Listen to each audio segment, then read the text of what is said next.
Good afternoon. It's a great pleasure to be here. The water is on its way, I suppose, right? Well, the water is on its way. Good. As was mentioned before, the Israel-Palestinian conflict, or the Arab-Israeli conflict, is one of the major points of contention in the academic world, in politics, in the media, and it's always refreshing, I think, to look at the basics once again when we have the chance to do this. And the title I chose for the talk this afternoon was meant to show that you cannot begin to engage properly with this conflict without looking at its history. And this is an important point because most of those who attempted to mediate in the Arab-Israeli conflict, especially in the Israeli-Palestinian conflict, and most of those who attempted this were Americans, were convinced that the past is an obstacle for peace. They really wanted to convince both sides that bygones are bygones, to leave aside issues that troubled them in the past, and to push forward without any reference to past events. They always had a very positive response from Israel about this approach, but they have never convinced the Palestinians that this was the right way of looking at the conflict. And I tend to accept the Palestinian point of view on this, that you cannot really disassociate what happened in 1948, in 1967, from what happens today. And if you don't properly engage with what happened, you will always fail in trying to build a different reality on the ground in the future. So what is it about the past of this conflict that should attract our attention? I think it's important to go back to the origins of the conflict. And the origins of the conflict are today clearer to us, I think, than they were 10 or 20 years ago, both because the research on the origins has been very thorough, profound, compared to, let's say, scholarship on the Arab-Israeli conflict, which was very ideological and polemic rather than professional. But we have now very serious professional historiography, which we never had before. And secondly, the world of activism around Israel and Palestine is now populated by young people who are very well read and are very serious in their attempt to understand the conflict. And we also benefit from their insight into the conflict. There are two ways of looking at the origins. One is put forward by Israel. The other one has been put forward by the Palestinians, but I think the latter one is the one that is now more accepted, at least in scholarly circles and among political activists, although not among political elites. The Israeli perspective on the origin is that they have returned to their homeland after 2,000 years of exile. And they returned to an empty land, which was theirs. And they were asking something very modest, which is to build a Jewish homeland for people who were persecuted all over the world, needed security, and had the right of self-determination like any other people in the world. And this modest project was rejected by the Arab world and the Muslim world, either because of inherent anti-Semitism, or because of incitement, or because there is a gap between the modern civilized society that Israel became and the less civilized and traditional societies around it. in many ways, this is still the discourse you will hear today used by Prime Minister Netanyahu, by the Israeli diplomats, and by the pro-Israeli media wherever it exists. The other way of looking at it, which I will suggest is far more accurate and more productive, is to look at the colonization of Palestine that started in the late 19th century as the source for the conflict. The Zionist movement was born in Europe out of two noble actually, motives. There's no doubt about it. This was a group of Jews who felt that Europe was insecure already at the late 19th century, and of course they were vindicated in their apprehension given what happened during the Second World War to the Jews of Europe. And they said to themselves, if everyone else is defining themselves in national terms, why should not we as well become a nation? So they were looking for a space in which they will feel safer and in which they could exercise their right for self-determination. They were not the only people who felt insecure in Europe throughout the centuries. They were not the only people in the world who left Europe with a search for a new home and who wanted to make the new home into a homeland, and therefore also wanted the right of self-determination. People who were persecuted in Europe arrived at the shores of North America in the 16th and 17th century. They arrived in South America. They were sent to Australia, and they explored New Zealand and South Africa. In all these places, like in Palestine, settlers from Europe colonized someone else's land. In most cases, when they found that the area was populated by a native people, they genocided the natives, as they did in North America, in South America, in Australia, and in New Zealand. In two places, the settlers did not genocide the native people, in Palestine and in South Africa. It is not, I think, coincidental that in the same year, 1948, both settler colonial movements found a way of how to handle the native population without genociding it. In South Africa in 1948, apartheid was declared as an official regime. In 1948, the State of Israel was founded. And the Palestinian people became refugees and lost their homeland. This is a different approach to history than the one I suggested as the Israeli point of view. This shows the Palestinians as victims of victims. The Jews who came to Europe, from Europe, were victims, undoubtedly, and they were looking for a safe haven. But did this give them the right to victimize someone else, is the big question.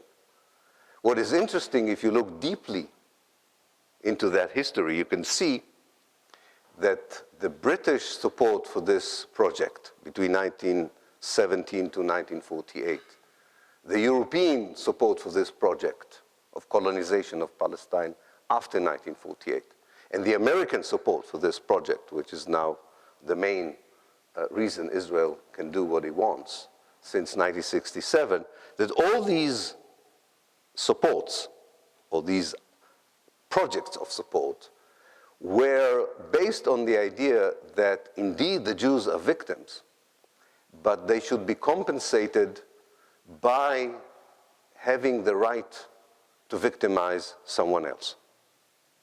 If you look at the documents, for instance, surrounding the Balfour Declaration, the most important first landmark in the history of this conflict is a declaration in the House of Commons, or a letter rather, sent by the Foreign Secretary, Lord Balfour, to the head of the Jewish community in Britain, granting support in the name of the empire for a Jewish homeland in Palestine. This is the Balfour Declaration, 2nd of November, 1917. If you look at the documents which are now open about the discussions surrounding this idea, You will not be surprised, maybe, to know that, for instance, Lord Balfour saw the idea of having a Jewish homeland in Palestine also a good solution because he hoped that many of the Jews in Britain would emigrate to Palestine. In other words, he was an anti-Semite. So anti-Semitism on the one hand, and a sense that Britain could benefit from a Jewish colony even more than from a Muslim colony, were behind a decision that changed the life of the Palestinians. Because they did not ask the Jews of Europe to come and colonize them. The Jews of Europe were too weak to colonize them by themselves. They needed the British Empire to support them with the project of colonization. So Britain started the conflict in many ways by allowing a group of Jewish settlers to colonize Palestine, despite the fact that numerically they had no capacity to do this. But it's not only Britain. By 1948, the Jewish community of settlers has grown significantly. In 1948, the Jews in Palestine were already 1/3 of the population. Most of them were people who arrived in Palestine 3 or 4 years earlier. They had bought land, they have purchased some land in Palestine, 10% of the land.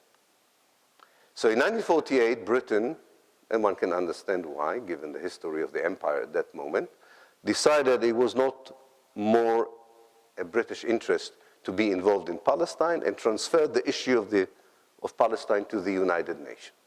The United Nations did not represent the whole world in 1948. One should say there were only, if I remember correctly, about 50 member states at the time, something like that. But it represented the Western perception of reality. So the Western world in 1948 had to decide whether a group of settlers, most of them arrived there a few years earlier, who were 1/3 of the population and owned 10% of the land, had a right to the land, equal to that of the native people of Palestine. But this is not what was really the issue at hand for the international community. What the international community was asking itself, can we compensate the Jews of Europe for what happened to them in the genocide, during the genocide and the Holocaust? So the United Nations suggested that half of the land of Palestine would be given to the Jewish settlers and half of the land of Palestine would be given to the native people of Palestine. What is so interesting about that moment in time is that the Palestinian natural and reasonable rejection of this idea of giving their homeland, half of their homeland, to a group of settlers, most of whom arrived a few years earlier, that decision was regarded by the Western world as intransigent, irrational, and warmongering. And that stayed in the collective memory of the West, of a group of people who you cannot really deal with. What the world also did not pay attention to, that from a Zionist perspective, in 1948, having half of the land was not enough to create what they wanted to create, which was a sustainable Jewish state that could be viable. Having 50% of the land with 30% of the population could not have been the fulfillment of the Zionist idea of having a safe haven on the one hand and a nation state on the other.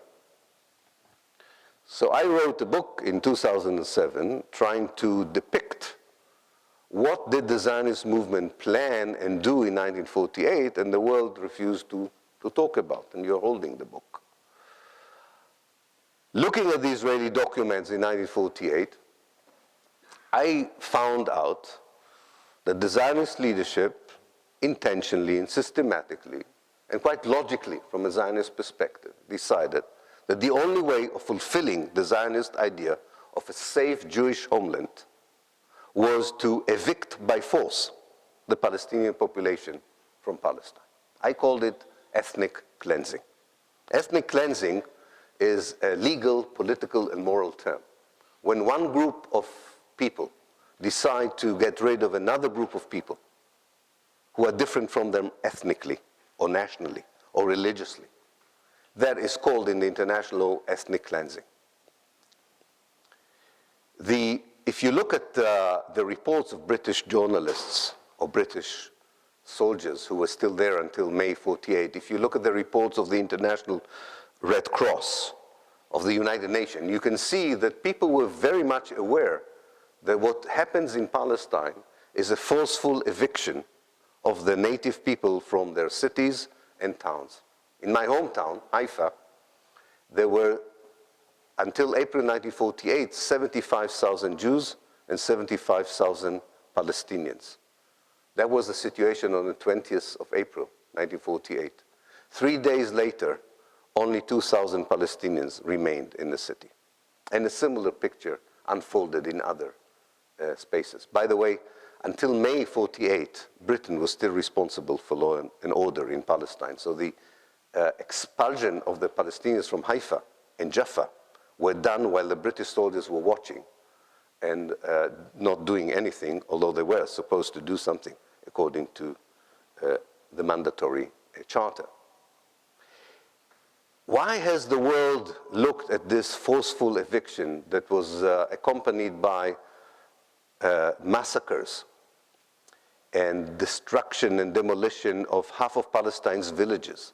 Why was this eventually memorized as something else? Because if you looked at textbooks on the Arab-Israeli conflict until people like me wrote my book in 2007, nothing what I'm telling you here was mentioned in history books, in the media, or in the speeches of politicians. What you had is the Israeli version of Palestinians leaving voluntarily their homes, the Israeli leaders trying to convince them to stay, that they are leaving because the Arab leaders told them to leave because they wanted to use military force to undermine the independent Jewish state that was created. This was somehow kept as the truthful story of what happened. A group of historians, and I was one of them, was called in Israel the New Historians because we started to question this narrative. And we brought to the fore a narrative which, of course, was familiar to the Palestinians, that in 1948 they were expelled by force and their homeland was taken by force, and that their action ever since 1948 was not a campaign of terror, but a classical war of liberation, of an anti-colonialist movement. But there was something in the way Israel managed to commodify history that succeeded in convincing policymakers, large sections of public opinion, that this impossible story of people who somehow decide to leave out of the blue a place where they lived for hundreds of years is a viable story. I think this is changing. This is changing, but this is the root of the conflict, because the idea of safety and the right of self-determination for the Jewish people, which is embedded in the Zionist ideology, can only be implemented through the destruction of the Palestinian people. There's no way out of it. And quite a lot of good people in my own society, in the Jewish society, were hoping, still hope, that somehow you can reconcile the two impulses. We call them liberal Zionists. They disappear slowly because this is impossible. It's a squaring. It's an exercise of squaring the circle. But they genuinely wanted. They wanted Israel to be both an ethnic Jewish state and a democracy. But then they found out something that all you who are students of democracy know, that if in a democratic system the majority decides about the nature of the place, right? So what happens if in the democratic Jewish state the Jews are not a majority? They can vote, the Palestinians can vote to change the nature of the state. So Israel is obsessed with the demographic numbers. Before the first Israeli elections in 1949, they made sure that quite a lot of the electorate were expelled. So they had a small Palestinian minority, and therefore the democratic system voted for Israel as a Jewish state. But then came 1967. 1967 was a crucial moment in the history of Israel and Palestine. Not that the Israelis started the war in 1967, but the historical circumstances of the war in 1967 handed Israel that those parts of Palestine they have not occupied in 1948, namely the West Bank and the Gaza Strip, which were 20% of Palestine. So in the end of the Six-Day War, in June 67, Israel has control over 100% of Palestine. But demographically, it's a disaster from a Zionist perspective. Because in 1948, Israel expelled 1 million Palestinians, almost 1 million Palestinians, in order to have a Jewish state over 80% of Palestine with a solid Jewish majority. In 1967, they had 100% of Palestine, but they incorporated about 3 million Palestinians after getting rid of 1 million Palestinians. So ever since 1967, Israelis are faced with this idea that somehow in the West is regarded as a reasonable discussion. I think in any other country it would be regarded as an impossible racist discussion, but this is the major discussion in Israel. How can we maintain a Jewish democracy when the demography is so much against us? So we have in Israel two forces, political forces, which we call the left and the right. They have nothing to do with socialism and capitalism in Israel. Left and right in Israel is what is your opinion of how to solve this conundrum? How can we be a Jewish state and a democratic state given that the demography is against us? So the right wing says, you know, we expelled the Palestinians in 1948, we can expel them again, we can use any means at our disposal to make sure that the demography would not undermine the democracy. So for instance, they see, if you ask Prime Minister Netanyahu, he would tell you there's nothing wrong in controlling the whole of Palestine in the next 100 years without giving the Palestinians any rights of voting, at least those in the West Bank and the Gaza Strip. So if they don't vote about the future, then the democracy is safe because they will not undermine the Jewish demographic majority. You have the left in Israel that says, no, this is too obvious and undemocratic behavior. So they suggested in trying to allow the Palestinians some sort of autonomy in very densely populated Palestinian areas, such as the Gaza Strip and many parts of the West Bank, allowing them not only autonomy, even to call these parts a state. And that would somehow ensure that in the rest of Palestine, which is sort of 90% of Palestine, the Jews would be still a very massive majority for a long time. Although they're not sure about that either, because they have demographers who tell them that, unfortunately, Palestinians like to have many children. So they're not sure it will work in the future. So they have this idea that as long as the Palestinians are 30% of the population, Israel can still be a democracy. If it's not, then Israel could behave in an undemocratic way. Not surprisingly, the vast majority, not the vast majority, but the majority of the Jewish population today in Israel had enough of this game. They really had enough of this game. They don't want to hear the politicians become these demographers who all the time count how many Arabs there are and how many Palestinians. Unfortunately, they replaced this demographic consideration with a kind of resentment of the idea of democracy. This is why the whole political system in Israel has shifted to the right, as we call it in Israeli terms. All the surveys we have in Israel show that the vast majority of Jews in Israel do not think that democracy is necessary, that Israel needs to take care of its survival, even at the price of a democracy. So if they have to choose between a Jewish state and a democratic state, they would rather have a Jewish state than a democratic state.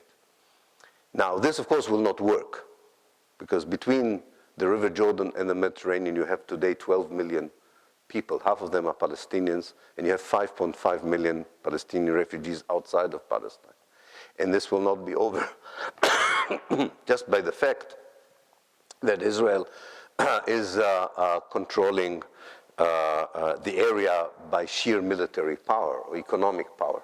This one day will implode. The Israelis are very lucky, in a way, that the Islamic State has come into our attention. Thank you very much. That the problems in Syria and Iraq overshadow any problem in Palestine. And it's true, in the last 3 or 4 years, people don't speak about Palestine as much as they had during the last Israeli attacks on the Gaza Strip.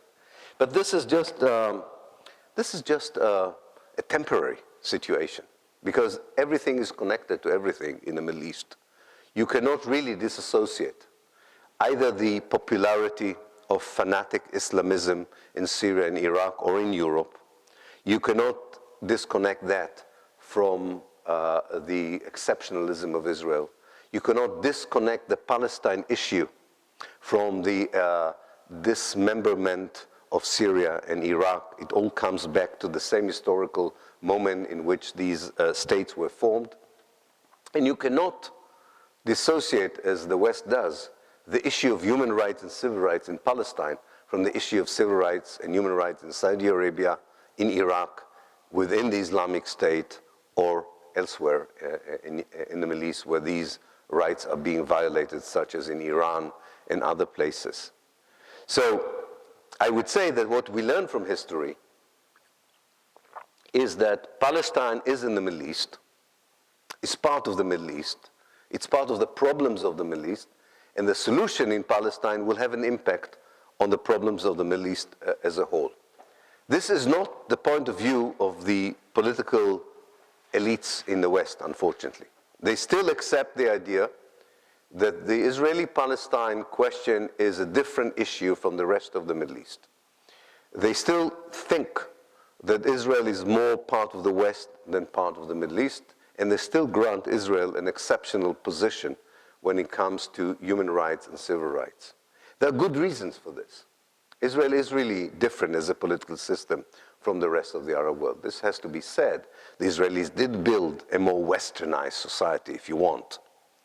But it was built and is being built and being maintained at the expense of the Palestinians.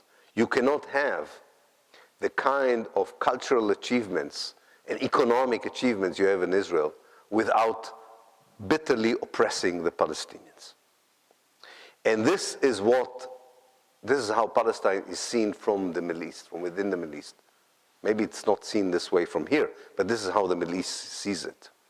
And as long as you have this double talk about Israel, as long as you have this exceptionalism about Israel, as long as the history tells them that the settler colonial project of Zionism is supported by the West, to the extent that it will always be maintained, not just diplomatically, but financially and militarily by the West, there will be this kind of grudge in other parts of the Middle East against the West that would undermine our ability to have a genuine conversation about human rights and civil rights in the rest of the Middle East. I'm not absolving any society in the Middle East or any regime in the Middle East or any state in the Middle East from their own problems. I'm not saying that they are not accountable for what goes on there. As Britain and the United States are accountable for what happens in Iraq after the mess they have created in 2003. So there are many people who are responsible for the mess that the Middle East is in.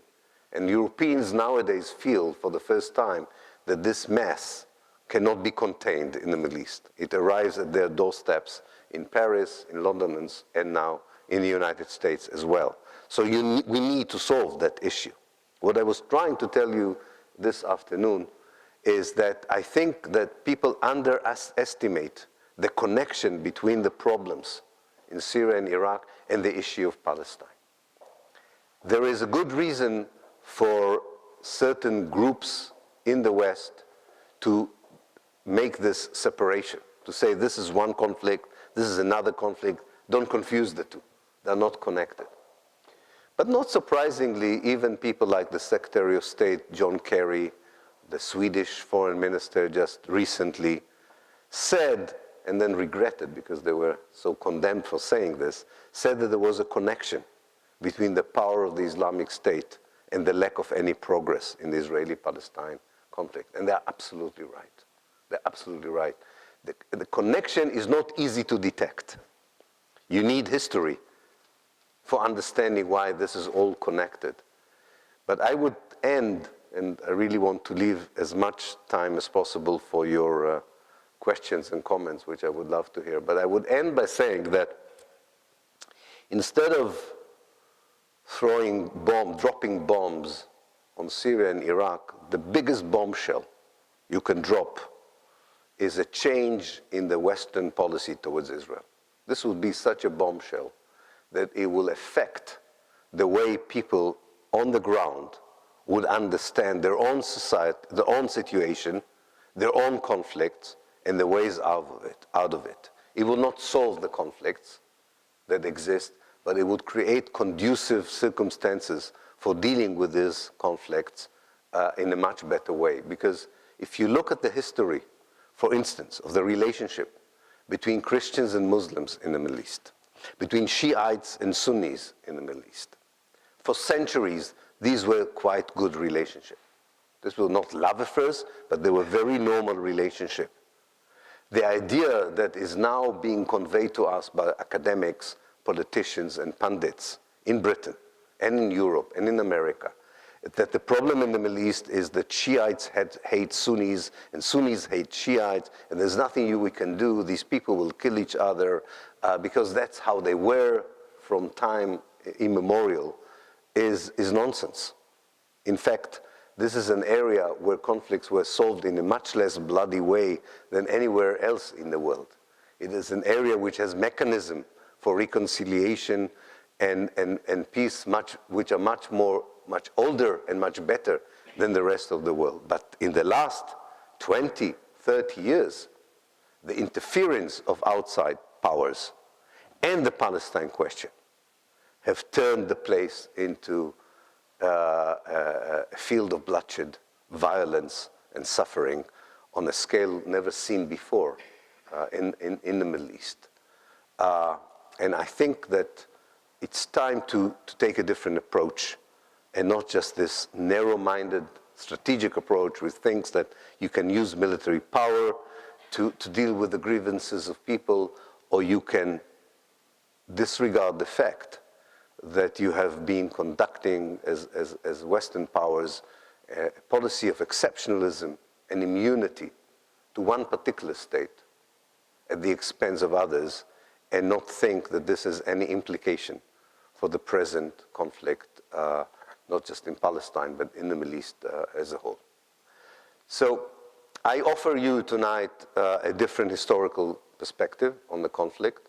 I'm very much aware that this is not the kind of perspective that you'll hear from most speakers who speak about the Arab-Israeli conflict. I assumed, I hope rightly so, that many of you have prior knowledge, so I didn't go to the basics of the conflict, but there's always time to narrow the gaps if needed, fill the gaps rather, if you feel that way, and we have enough time, I think, for a QA session. But I do beseech you to be open-minded about the history of this place, and to understand that the Western media and the Western political system provide you with a certain narrative about Islam, about the Middle East, and about Israel and Palestine, which at least you should check as citizens and not accept it as the truth and nothing but the truth. There are interests behind any narrative, including my own, I admit. But these interests should be exposed. And then you be a much better consumer of information at this time of age when we have so many alternative ways of understanding what goes on, and we don't have to be fed.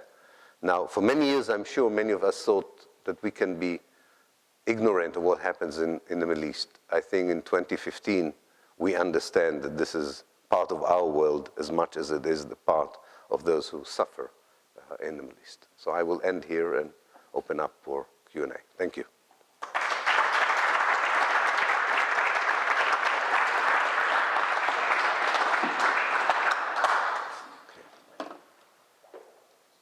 Thank you very much, Professor Pappe. I'm sure everyone, as Professor Pappe has indicated, has a lot of questions or contributions to his talk. I'd like to open that discussion with a question of my own.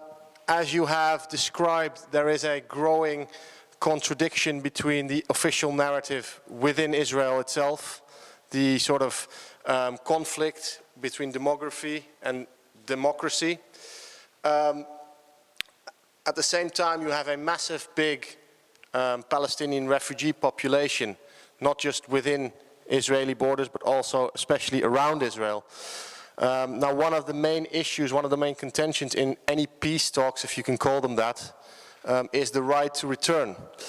Now, would for you, as an academic, that be a starting point to start thinking about a possible solution which would be, I think in your viewpoint, a one-state rather than a two-state solution in Israel? Yeah. I think that the departure point is not even the right of return. The departure point comes to the question that I asked myself as an Israeli Jewish citizen from a very early age. What kind of a political regime would I like to live, and with what would be the political regime I would like to support in my own country? And I'll show you how it's connected to the right of return. Because I was brought up like a good Israeli boy on the premise that the supreme value for me as a Jew in Israel is to make sure that Israel is a Jewish state. Every other consideration is secondary to the idea of Israel as a Jewish state. So I was brought up upon the idea that if Israel would be a democracy, but not a Jewish state, it's a suicidal track. This would be the end of Israel. So democracy was regarded as a much lesser value for me as a young Israeli than any other, for example, than the Jewish state. The basic rejection in Israel of the right of return, first of all, comes from this idea that if you change the demographic balance through the return of the refugees to their homeland, Israel is in danger of losing its Jewish majority. Now, we know that this idea of keeping a demographic balance is something that is heard in a discussion about immigration in Europe as well. People say if too many people from the outside would come to my own home country, I may lose the jobs that I have, I would share something that maybe I don't have, and so on. The problem is that this has nothing to do with the discussion of immigration. That's why the Israelis are very good. They always tip into these conversations as if they are part of the problem. We're not talking about people immigrating to Israel. We're talking about refugees returning to their home after being expelled by force. So these are not immigrants seeking jobs or asylum or better life. These are people who have the right, by the way, according to United Nations Resolution 194, to come back to a home from which they were expelled, as any refugee in the world has the right to return. The reason Israel objects to it is, again, the obsession of becoming a Jewish state. Now, I understand the fears, although most of them are manipulated, of my Jewish friends in Israel who say, but you know, when the Arabs are the majority, they will kill us. They would actually do to us what we did to them. Usually people project their own negative attributes to the other. And I don't agree. I mean, maybe because I am an optimist person, maybe because I know Arabic, maybe because I lived with Palestinians for many years, I don't believe that the return of refugees who seek normal life is a danger for a state. But I do think that this would be, and you're right, this is a main obstacle for the peace, so-called peace process. But at least we have to differentiate, at least that we can demand from Israel, to differentiate between the principle of the right of return, that should be sacred, and the practicalities of the right of return. Maybe you can take into account the Israeli questions about how should it be done, how exactly should it be done. I agree. I don't think this is an easy question, but not the question about the right of return. Let me just add something very small about it. There's another reason why Israel does not want to discuss at all the right of return. It's a question of accountability. Because of my work and people like me, it's very clear that the refugees were victims of a crime. Israel should be accountable for what it had done to the Palestinians in 1948. And Israel is not in a mood to admit that it actually committed a crime against humanity in 1948. Expelling half of a country's population, demolishing half of a country's towns and villages 3 years after the Holocaust is not something that the world should forget and should not be wiped out from the peace talks as well. Thank you, Professor Pappe. I was wondering if you could, in a means of following up kind of from that and expanding a little bit on what you said before, about how the democratic principles inside Israel are eroding, and within that we see a more theocratical principles, or a theocracy taking its place. And the support for this, mainly by America and Britain, as a means of combating other theocracies in the region, mainly Iran, which arguably they created in the first place. Yeah. I think that this is where the two-state solution became such a useful diversion for the West in supporting Israel, and also for liberals in Israel.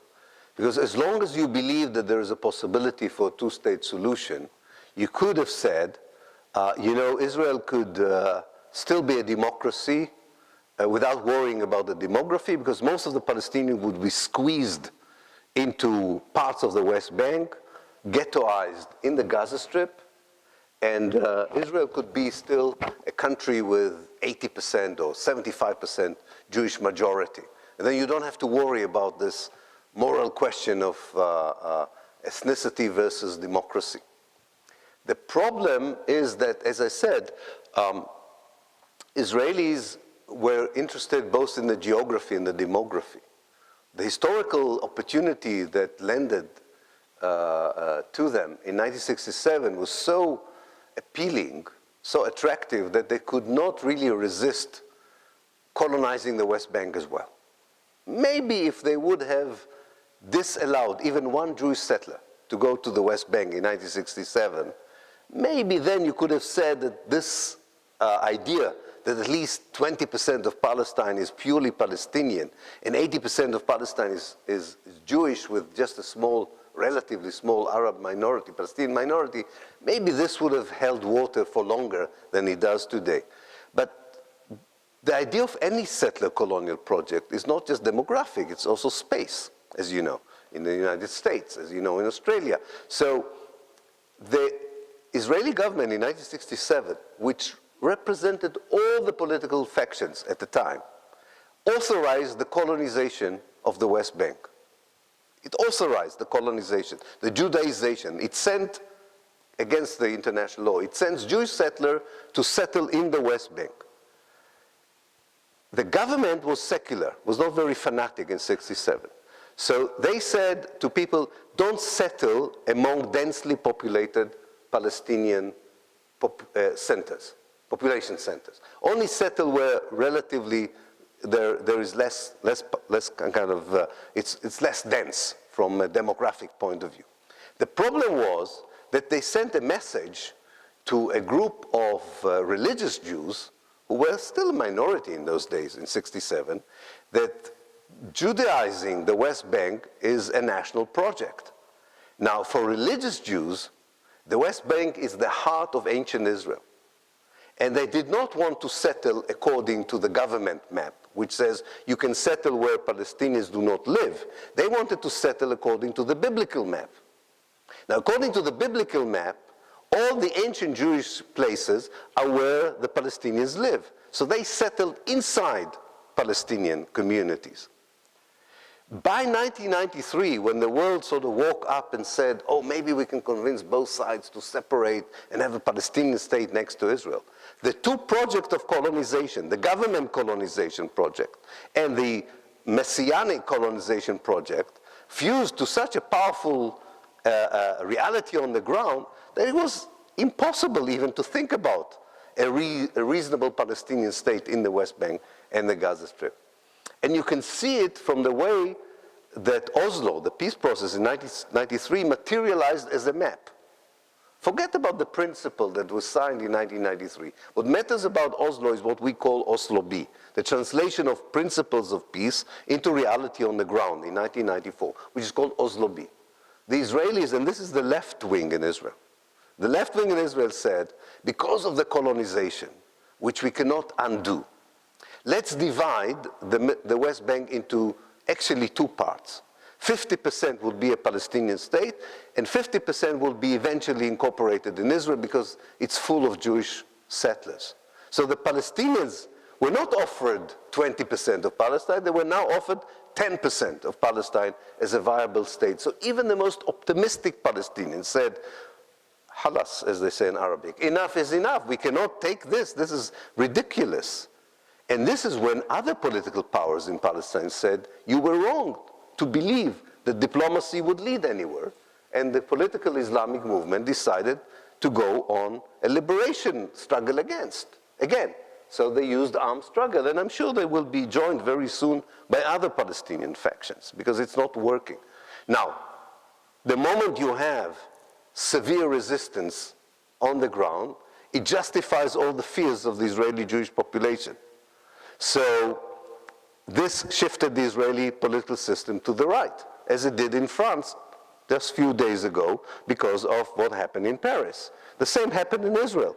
You create a situation by which terror, if you want, affects you, and the knee-jerk reaction is to forget about democracy, forget about human rights, civil rights, I want to live, I want to survive. This is very powerful in Israel.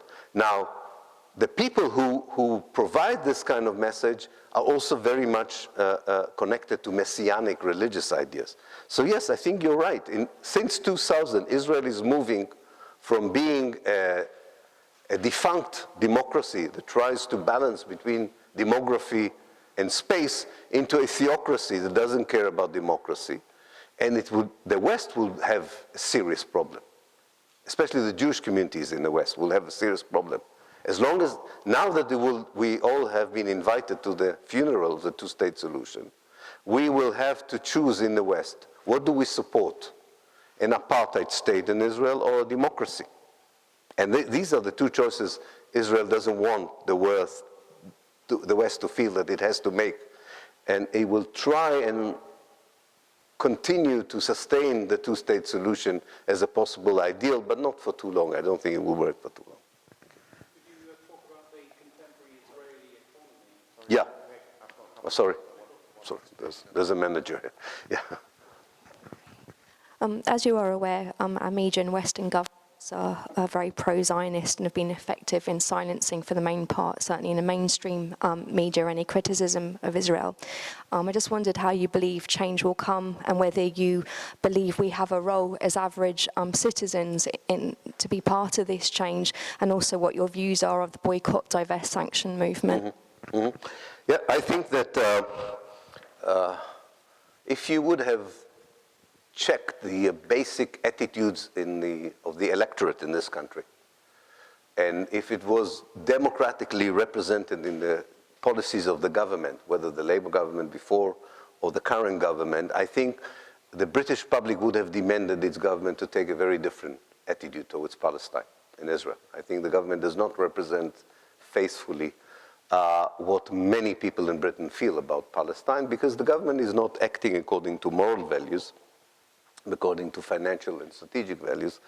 And in this case, it's much more profitable to support Israel than to support the Palestinians. So nothing to offer economically or strategically to Britain or the West in general. But this was also true about apartheid South Africa.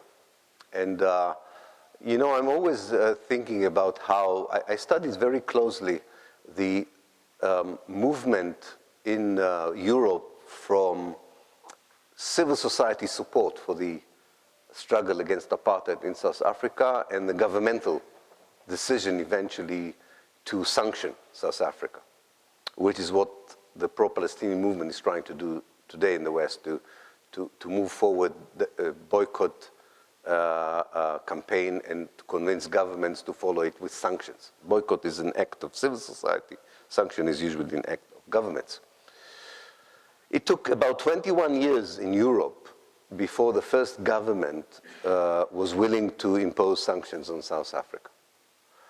It started not far away from here in Dublin, when those of you who know the history of the anti-apartheid movement in Europe, it started with two brave women who were working in one of these supermarket chains, I don't remember the name now, and they refused to do the account for a lady who had a lot of South African goods in her trolley.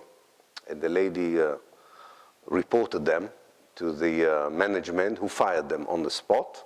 The next day, most of these women who worked on the counters walked out in protest. And that started the ball rolling. And then you had one action after the other of boycotting South African sports, goods, and culture, and so on. 21 years later, the first government in Europe decided to impose sanctions on South Africa. So I think this is an important lesson from history. I think we can do the same about Israel. Of course, it would be much more difficult to convince people to boycott Israel, even more difficult to convince governments in Europe to impose sanctions.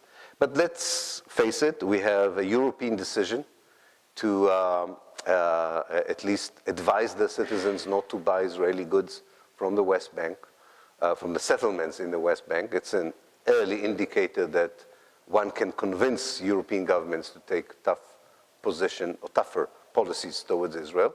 It's not enough. By no means it's not enough. I think we can do it as citizens. I think we can show sometimes our politicians, especially in a system that has constituencies, you can show your politicians what matters to you, even if it doesn't matter to them, or if they have more cynical approach to it. The main reason we should convince them to do this is that if you won't leave the Palestinian a non-violent option to change their reality, they would have to use violence to change their reality. And in the volatile Middle East, as I was trying to show in my lecture today, in the volatile Middle East, anybody who uses violence ignites not only the barrel, the gunpowder barrel in his own neighborhood, he's about to implode the area as a whole. So I think there's a vested British interest to pressure Israel to change its way. There's a vested American interest to do this. I think societies in the West, in those two countries like Britain and the United States, already understand it. Politicians are driven by other interests. They are short-sighted. They think about the short term, not the long term. But I think also this would come. I'm optimistic about it. My only worry is that the Israeli government is now aware of this, and it wants to create facts on the ground that would make the pressure ineffective, which means more ethnic cleansing, more expulsions, more destruction in an accelerated rate, so that even if you will condemn Israel, they will tell you, yes, but you know, it's irreversible now. You have to accept that Palestine is lost and the Palestinians are lost. And this is why we are in a very crucial moment in history here. Listening to what you say, I'm struggling to see what you see as a solution. I mean, let us say that you do manage to shift opinion in certain Western countries, and in particular, of course, in the US, where there's a very powerful or where I think there's a very powerful pro-Israeli lobby, certainly in government. You've described what might be called hardcore Zionists and the sort of messianic Zionists and the Promised Land, who presumably are going to die in a ditch over virtually anything. And you've also described the Israeli left wing, who are going for this sort of compromise, that still leaves them with a pretty safe solution. I can't see how you can have the kind of solution that would be a democratic solution and give the right to return to the refugees. Yeah. Well, you know, I learned something from a few trips I did to South Africa.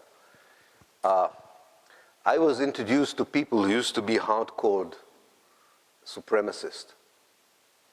And it was surprising to hear them say, yes, but you know, I was not really as they depict me. I always knew there was something wrong in the way I viewed reality. I can assure you that I cannot assure you, I can only hope actually, I shouldn't be that sick. But I think that if Israel would be properly pressured from the outside, if the Palestinian national movement will get its act together, I can see a lot of those who regard themselves as hardcore Zionists changing their way. I'm not saying you will deprogram everyone. Quite a few people remained racist in South Africa after the fall of apartheid. Not every white supremacist became suddenly a believer in the equality of the races. Most people are not hardcore. This is true, by the way, about Muslims, Christians, Jews, and Buddhists altogether. Most people are not hardcore. We are not hardcore persons. We are not born as hardcore persons. Life is very uncomfortable if we are hardcore, and most human beings don't like to have difficult life. So the hardcore are usually a minority that arrests the rest of the society when there is no other option. There's no other option. I think that the number of Zionists who would die for keeping an apartheid Israel is very small and can be defeated. But I do think that we are very far from it if the other conditions I listed are not going to be fulfilled, namely a different Western attitude. I haven't mentioned, but I mentioned it only in this answer, so I'll mention it again. I think we need a clearer Palestinian position. We don't have a clear Palestinian position. What does liberation mean? What do they see as reconciliation? But I think once we'll have these two elements, you will see that people like myself will be far more popular in Israel. We will have far more influence. And I think people will be actually thankful that we are there because we know the Palestinian side very well. We are trusted by the Palestinian side, and we can be a bridge for reconciliation as the whites who joined the ANC were a bridge and prevented, I think, retribution in South Africa. And I think this is something important to accept, that you can change people's attitudes provided you offer them an alternative. So I'm hopeful. I'm not saying it will be easy. And unfortunately, it can also happen through a disaster, military defeat and so on. But I don't want to think about it because I also live there and I don't want to be part of that disaster. Hello, Professor. I'm actually, I came from Jerusalem. I've been living in Jersey for a while. Right. I am Palestinian. Mm-hmm. I left home about 30 years ago. I only left home to go on holiday, actually, travel Europe. Then when I came back to go home, I'm not allowed to go home. So I've been told, oh no, you've been too long. You left the country 12 months. Right. You're not allowed to go home. If you want to come home, you come home for a holiday. Now, believe me, I don't trust Israel. I do trust Jewish people, not Israel. I think Israel, when I was a teenager in a college, I used to get beating up black and blue in school and in college for speaking my mind. I don't believe it'll ever be a peace, myself personally. Do you believe it'll ever be a peace? Truly, do you believe that? Yeah. Yes, I genuinely believe that oppressive regimes do not exist forever. I think evil systems come to an end. It happened in Argentina, it happened in Chile, it happened in South Africa. Oppressive regimes eventually disappear. Sometimes they last longer than we want them to last, but I do think, yes, that it's possible. And I know exactly what you're talking about, as I know that part of the Israeli means of downsizing Palestinian population is telling people like you that you're not allowed to go back.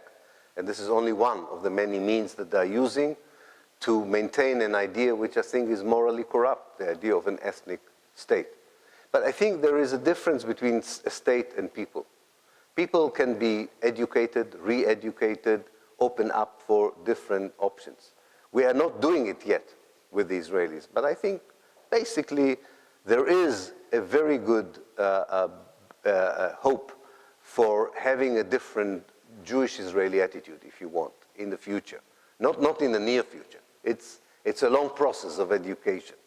But I do believe so. I do believe that if the United States would stop its support for Israel, if Europe would condemn Israel as a pariah state, and the Palestinians would have a joint and reasonable, authentic representation of their national movement, I think a lot of Israeli Jews will look at the reality differently. It won't be easy for them. They will have to give up a lot of privileges that they have taken unjustifiably so in the last 100 years. But I think most of them would understand that this is the only option for better life in the future. Because one thing is very impressive about the Palestinian people. Despite 1 century of oppression, the basic natural impulse of Palestinians is not revenge, but a wish to live normal life together. And this is something that will help us all, I think, in the future to build upon it or for a different future. But it's a tough struggle. We are only beginning to do it properly now, I think. I'm optimistic, but to tell you exactly when, I don't know. But I think it will help. It will happen. I'm quite sure about that.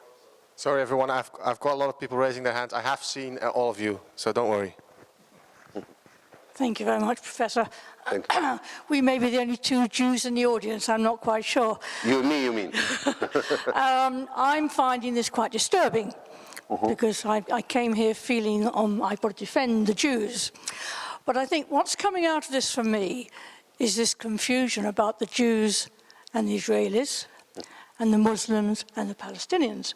And we might want to say that religion is what's behind everything. And several times today you have used the word Jews and you've not used the word Israelis. So who are we talking about? Yeah, very good question. We're talking about a group of Jews who settled in Palestine and became an ethnic group, if you want. Usually settlers after the 3rd generation become a group by itself. So this is the way they define themselves as a Jewish people in Israel. Very few Israelis define themselves as Israelis. In fact, the only people who define themselves as Israelis are the Palestinian minority in Israel, who sometimes define themselves as Israelis. Most Israelis will tell you, we are Jews.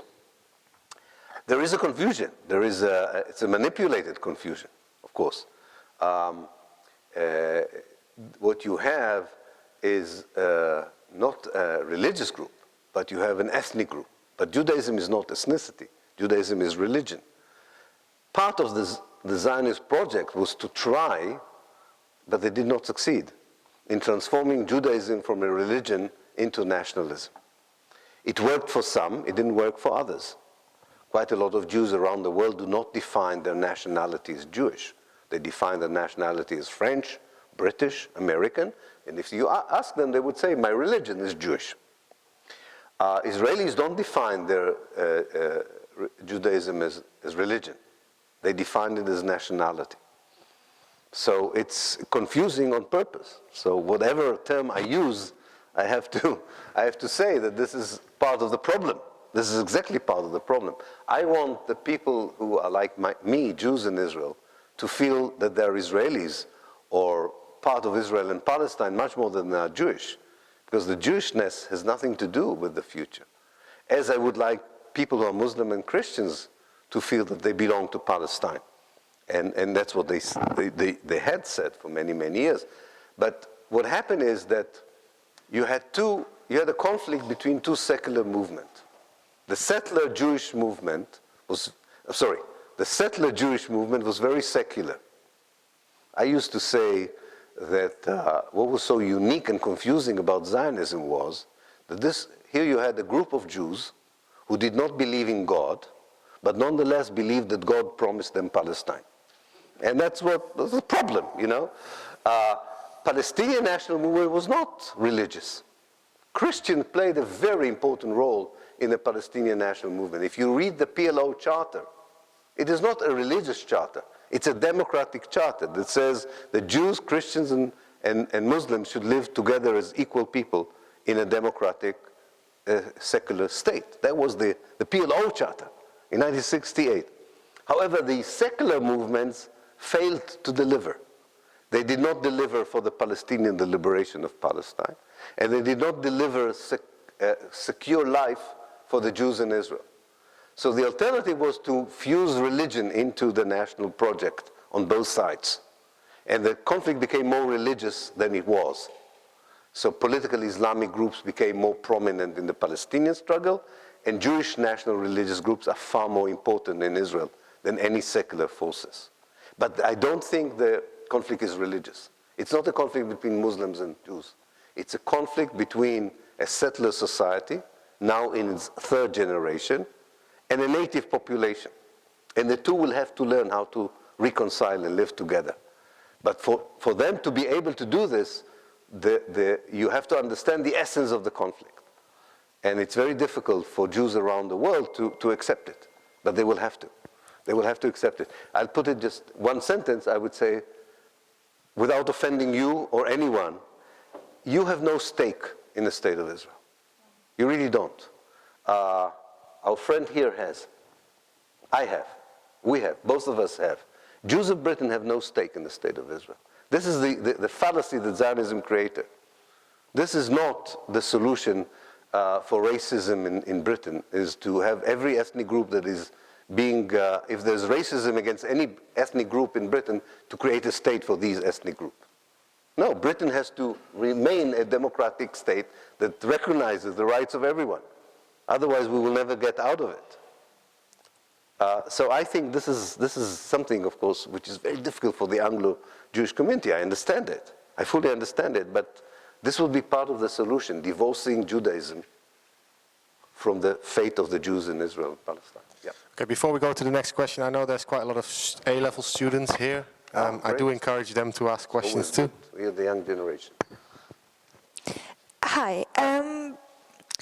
I've been told before that Israel is perhaps one of the most fragmented societies in the world, and the right has been incredibly harsh, and a lot of harsh treatment of Palestinians has happened when the right has been in power.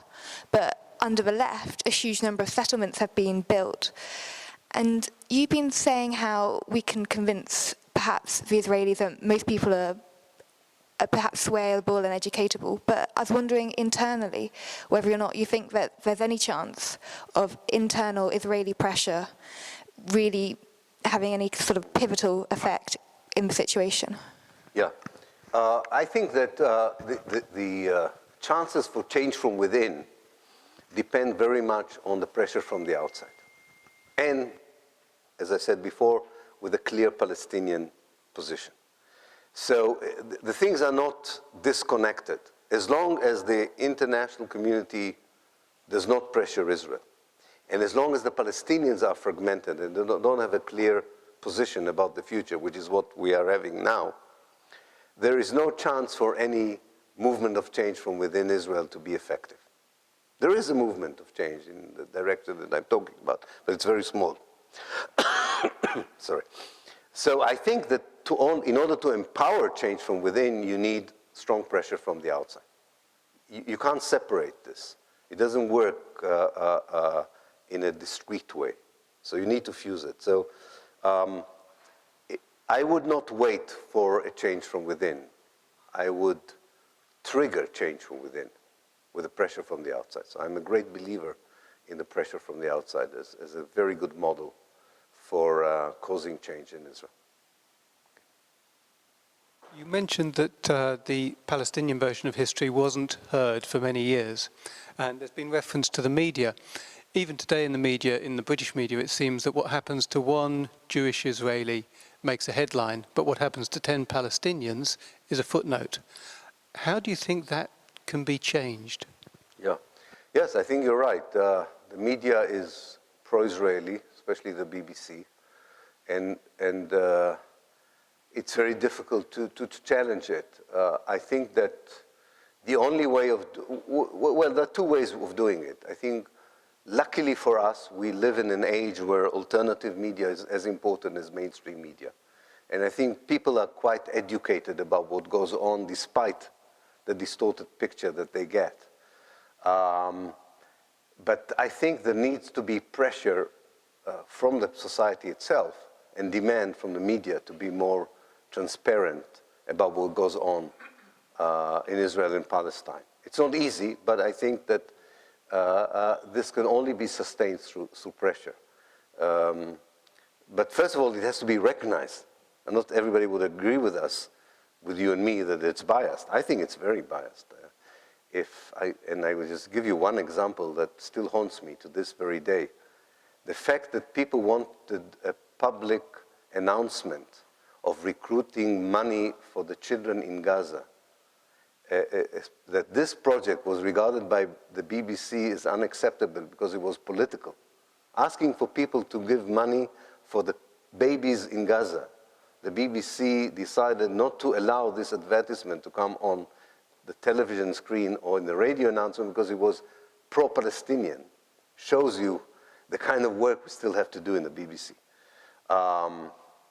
Yes, there is timidity in British media. There is guilt, maybe, I don't know, and maybe there's financial power behind the pressure on them. But I think we should not give up, as we shouldn't give up about peace in Palestine and Israel. We should not give up changing our mainstream media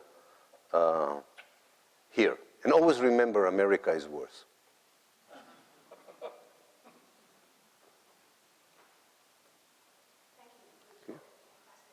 Thank you.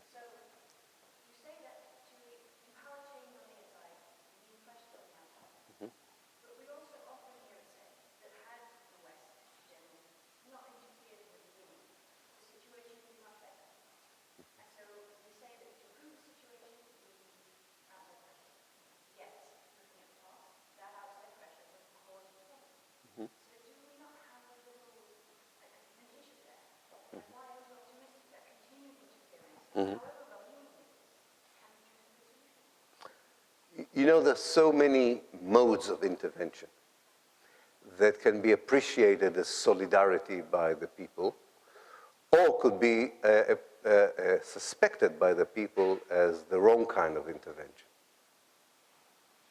It is very wrong, it would have been very wrong to intervene, I think, with military power, in any case, anywhere in the Middle East. But it's very right, in my mind, to intervene with boycott and divestment, it's pressure. So it's not objection to intervention per se. It's what kind of intervention. The world is, on the one hand, made of separate communities, but on the other hand, needs international solidarity. It would have been very difficult to help our friends in Chile, in Argentina, to struggle against the oppressive regimes there without international solidarity. It would have been very difficult to help the ANC to bring an end to the apartheid system without international solidarity. And there's so many cases in history. So international solidarity is a very important tool, and it needs to make its voice heard. This is, I think, a bit different than military intervention. And I'm not saying there were definite cases in Europe where a military intervention maybe was needed. But it's the kind of intervention where you were at least sure that it was temporary, it was really meant to save people and so on. I think since the Second World War, we have very few cases where military intervention was genuinely meant to help. It was more exploiting a problem rather than helping to solve it. Whereas all the non-violent interventions we have usually prove to be very productive on the ground.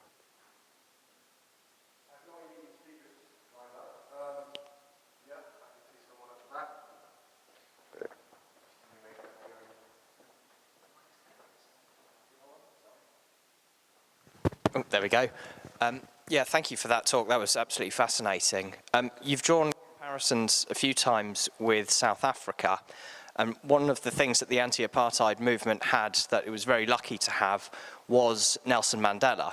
He was iconic, everybody knew him, and he sort of became the symbol for that change.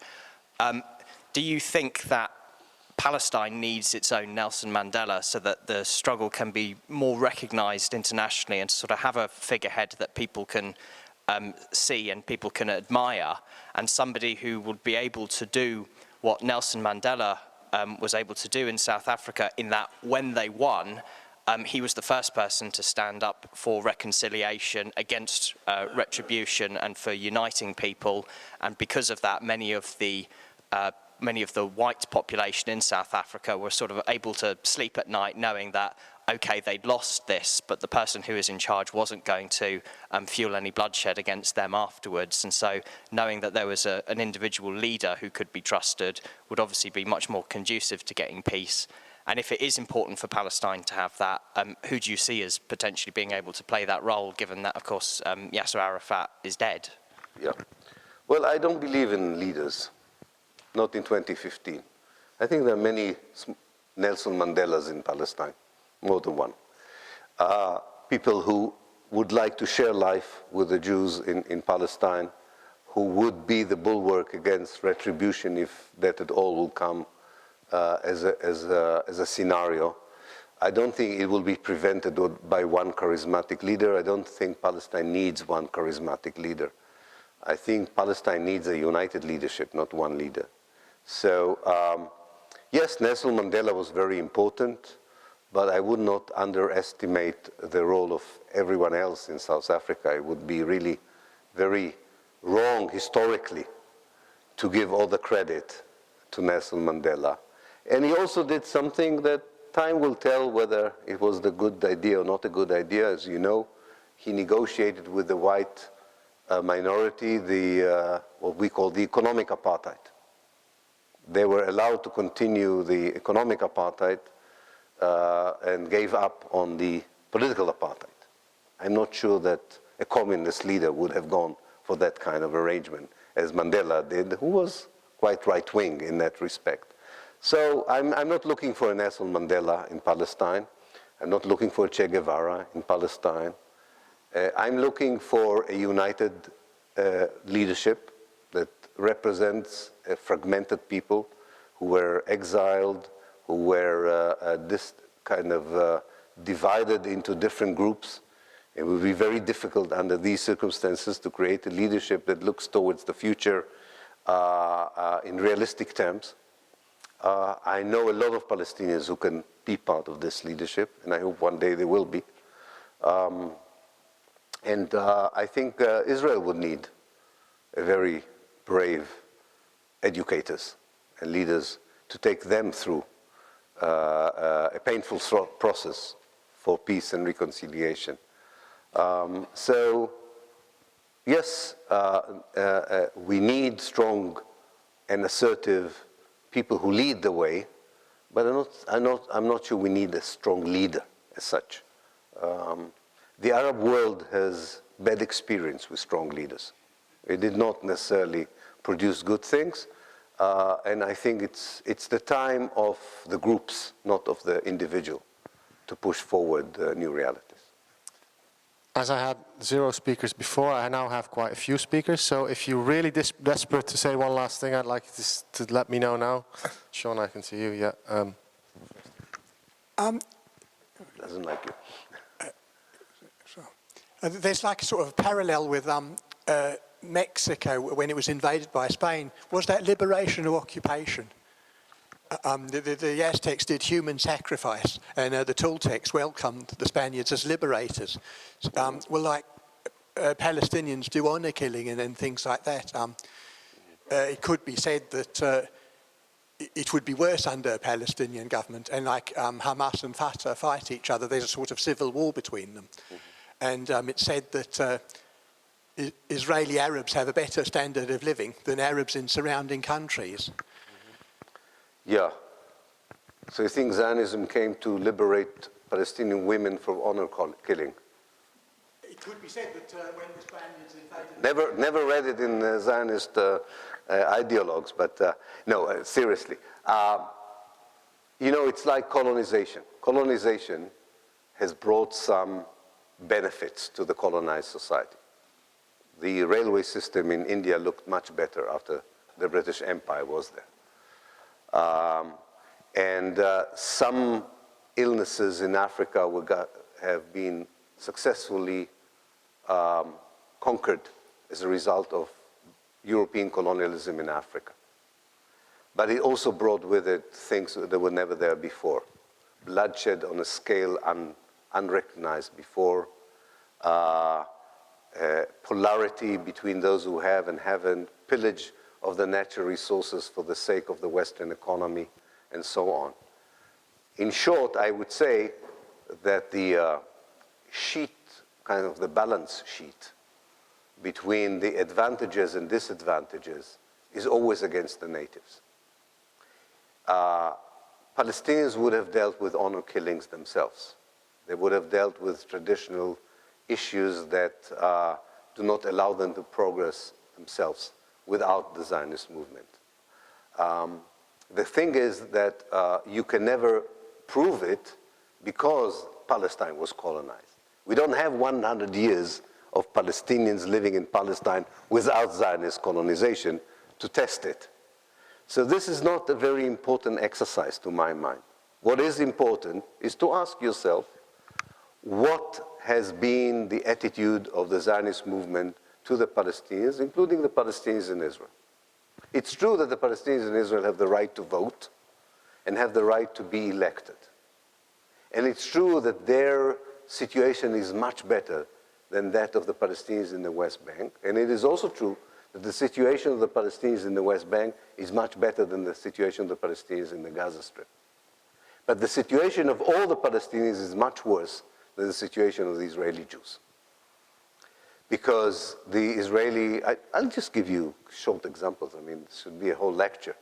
I don't know if you know, but imagine if in the United Kingdom there would be towns, villages, and community centers where by law you would be allowed to say to Catholics, Muslims, and Jews that they are not allowed to live there, just because they are Catholics, Muslims, or Jews. Would you regard Britain a democracy if it would say that Exeter is a city where only a church of COE persons can live, by law? This is the situation in Israel. There are towns, there are neighborhoods, there are settlements inside Israel which do not accept Palestinian citizens, by law. Citizens, not immigrants, citizens. Palestinians have right only to transaction with land, to only 7% of the land inside Israel. And this is just beginning of a list of discrimination, that if this kind of discrimination that is exercised against the Palestinians in Israel would have been attempted as a policy towards the Jews in Britain, there would be such an outcry of Britain as an anti-Semitic society. So the fact that Palestinians in Israel fare better than Arabs under oppressive regime in the Middle East or than Palestinians in the West Bank does not mean that they have normal democratic life. So in the end, the bottom line is Zionism in the state of Israel is bad news for the Palestinians. There's nothing good in it for the Palestinians. The way it unfolded, the way it became. I still think that the presence of 6 million Jews in Palestine can benefit Palestine enormously. I think Jews and Palestinians can make this place an amazing country that would impact the Middle East as a whole. But you have to change the ideological framework in which people are working.